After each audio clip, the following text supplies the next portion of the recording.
The assassination of Murtala Mohammed. Murtala Mohammed was a charismatic Nigerian military leader who became the country's fourth head of state in 1975, after leading a successful coup that overthrew the government of General Yakubu Gowon. However, his time in power was tragically cut short on the morning of February 13, 1976. On that fateful day, Murtala Mohammed was on his way to work in his Mercedes-Benz car, accompanied by his aide-de-camp and driver. As they drove through the busy streets of Lagos, they were suddenly ambushed by a group of armed men who opened fire on the car. The attack was swift and deadly. Murtala Mohammed was hit by several bullets and slumped over in his seat, while his aide-de-camp and driver were also killed in the hail of gunfire. The attackers then fled the scene, leaving chaos and confusion in their wake. News of the attack quickly spread throughout Nigeria and the world. People were shocked and saddened by the sudden and violent death of a leader who had only been in power for a little over 6 months. The country was plunged into mourning as citizens tried to come to terms with the loss of a man who had promised to bring about much-needed change and reform. In the aftermath of the attack, investigations were launched to try and identify the perpetrators and bring them to justice.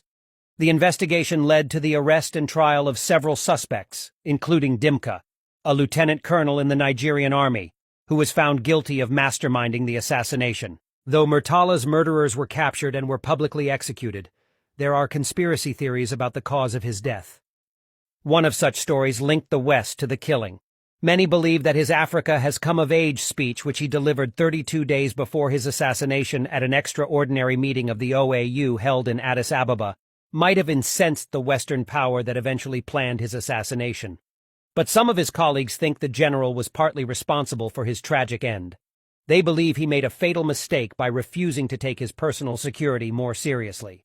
1. He did not relocate to Doden Barracks where he could be safer.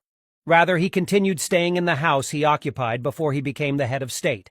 2. He often rode without convoy of security personnel.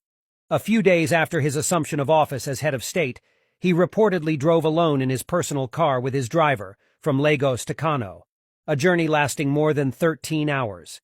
Media reports claimed his deputy, Olusegun Obasanjo, urged him a number of times to be more security conscious, but he dismissed the warning, saying, "If the coup plotters succeeded in killing all of us, good luck to them."